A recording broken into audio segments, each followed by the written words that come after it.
Hello friends, welcome to AK invest academy. आज की video में हम बात करेंगे कि क्या एक्सचेंज ट्रेडेड फंड सबके लिए हैं भी या नहीं। वीडियो को एंड तक ज़रूर देखें, आपको पूरी क्लैरिटी मिल जाएगी कि इन्वेस्टिंग में आपके लिए क्या बेस्ट है एंड ट्रेडिंग में आपके लिए क्या बेस्ट है। दोस्तों, कंटेंट पसंद आ रहा है तो hit that like button, share with your friends and subscribe to the channel. आइए शुरू करते हैं आज की वीडियो।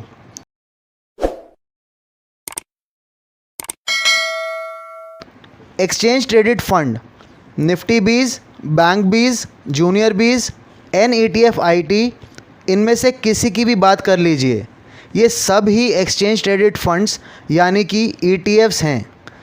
इस चैनल पे आप अभी तक कई वीडियोस देख चुके हैं ETFs पर। अब कई बार मन में एक सवाल आता है जो खासी कन्फ्यूजन क्रिएट कर देता है लोगों के दिमाग में कि ETF सही है, म्यूचुअल फंड सही है या फिर डायरेक्ट स्टॉक्स। इस क्वेश्चन के काफ़ी सिंपल आंसर्स देना चाहूँगा मैं आज आप सबको इस वीडियो में। पहले बात करते हैं लॉन्ग टर्म इन्वेस्टिंग की। अगर तो आपके पास टाइम है एंड स्किल्स हैं to select stocks which can outperform Nifty in the long term, और ऐसा आपका ट्रैक रिकॉर्ड भी है, यानी कि पास्ट में भी आप ऐसा कर चुके हैं, तो आपको बिल्कुल डायरेक्ट स्टॉक इन्वेस्टिंग में जाना चाहिए। अगर ट्रैक रिकॉर्ड नहीं है पर फिर भी आप डायरेक्ट स्टॉक इन्वेस्टिंग में जाना चाहते हैं तो प्लीज़ पहले उसे लर्न कीजिए, प्रैक्टिस कीजिए, बिजनेसेस के बारे में ज़्यादा से ज़्यादा रीड कीजिए एंड कोशिश कीजिए कि निफ्टी 50 स्टॉक्स से ही अपनी इन्वेस्टिंग जर्नी की शुरुआत करें, उससे छोटी कंपनी से नहीं।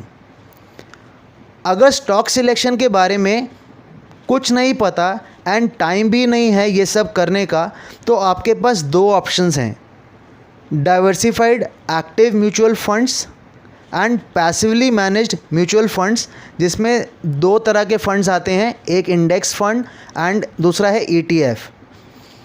एक्टिव म्यूचुअल फंड की बात करें तो एक्टिव म्यूचुअल फंड ऑब्वियसली ज़्यादा रिटर्न्स जनरेट करने का ही ट्राई करते हैं ऑलवेज़, बिकॉज फंड मैनेजर उसे एक्टिवली मैनेज कर रहा है, वो आपसे उस चीज़ का चार्ज कर रहे हैं, फ़ीस ले रहे हैं आपके फ़ंड को एक्टिवली मैनेज करने के लिए। बट क्या हर फंड बेंचमार्क को यानी कि निफ्टी को बीट कर पाता है ओवर द लॉन्ग टर्म?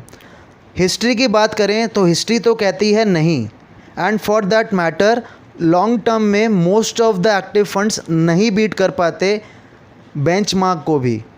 तो एक्टिव म्यूचुअल फंड के केस में भी आपको रिसर्च करनी पड़ेगी कि कौन से फंड में आप इन्वेस्ट कर रहे हैं एंड उसकी रिस्क रिटर्न प्रोफाइल क्या है, क्योंकि ऐसा ज़रूरी नहीं है कि आज जो बेस्ट म्यूचुअल फंड्स में एक्टिव फंड्स आ रहे हैं आगे आने वाले 5 साल बाद भी वही फंड्स बेस्ट रहें, बिकॉज हमारा कंसर्न पास्ट से नहीं है कि पास्ट में पिछले 5 साल में कौन से फंड्स बेस्ट रहे हैं। ऑल्दो ये एक क्राइटेरिया है चूज़ करने का, बट हम ज़्यादा कंसर्न है कि आगे आने वाले 5 साल में कौन सा फ़ंड बेस्ट रहेंगे। तो ज़रूरी नहीं है जो आज बेस्ट है वही 5 साल बाद भी बेस्ट रहे। तो एक्टिव म्यूचुअल फंड को सिलेक्ट करना भी कोई आसान काम नहीं है। कमेंट करके बताइए दोस्तों, अगर आप चाहते हैं कि मैं आने वाले टाइम में individual stock review and active mutual fund review पर वीडियोस लेकर आऊँ। चलिए अब चलते हैं लास्ट ऑप्शन पर, जो कि है इंडेक्स फंड्स और ETFs। अब इंडेक्स फंड्स एंड ETFs की working and results almost same है, जैसे मैं पहले भी कई बार एक्सप्लेन कर चुका हूँ। कुछ डिफरेंसेस ज़रूर हैं जिसे आप ऊपर आई बटन पे क्लिक करके उस वीडियो में चेक कर सकते हैं।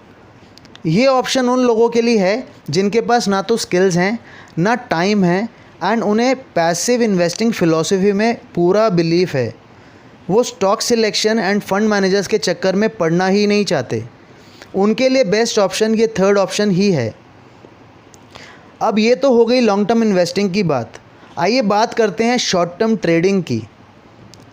Mutual fund and index funds का तो सवाल ही नहीं उठता यहाँ।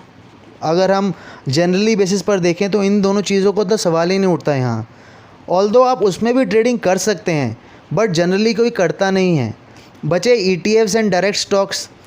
अगर आपकी टेक्निकल स्किल्स बहुत ज़्यादा साउंड हैं एंड आप n नंबर ऑफ़ स्टॉक्स को ट्रैक कर सकते हैं on a daily basis for finding the trading opportunity, तो ही आप डायरेक्ट स्टॉक ट्रेडिंग में जाइए। अदरवाइज़ आप आसानी से ETF में ट्रेड कर सकते हैं, बिकॉज स्टॉक्स जो हैं वो हज़ारों में हैं, या अगर अच्छे स्टॉक्स भी लें वो भी कुछ हंड्रेड्स में हैं। पर ETFs जो हैं वो पूरे एक सेक्टर को या पूरी एक मार्केट को कवर करते हैं, तो वो लिमिटेड हैं, उन्हें ट्रैक करना कंपैरेटिवली ईजी है। तो ETFs में ट्रेडिंग आपके लिए बेस्ट है जब आपके पास टाइम नहीं है, टेक्निकल स्किल्स भी कुछ खास नहीं है, एंड गलत बिजनेस को सिलेक्ट करने का रिस्क भी यहाँ ख़त्म हो जाता है। बिकॉज़ जब आप ETF में ट्रेड कर रहे हैं, आप बास्केट ऑफ स्टॉक्स में ट्रेड कर रहे हैं, तो एक स्टॉक के ख़राब होने से ज़्यादा कुछ फ़र्क नहीं पड़ता ओवरऑल बास्केट में। ये सब डिटेल्स थी जो मैं एक्सप्लेन करना चाहता था आप सब लोगों को ETF, mutual fund and direct stock investing के बारे में। होप मैं आपके कुछ डाउट्स क्लियर कर पाया हूँ आपकी इन्वेस्टिंग जर्नी की शुरुआत को लेकर।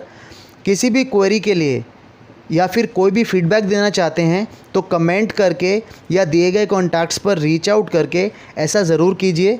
दोस्तों, हमारा टेलीग्राम चैनल भी आ गया है, उसे ज़रूर ज्वाइन करें, लिंक मैंने डिस्क्रिप्शन में प्रोवाइड कर दिया है। Thanks for watching the video guys, this is Amanpreet signing off, take care, bye bye.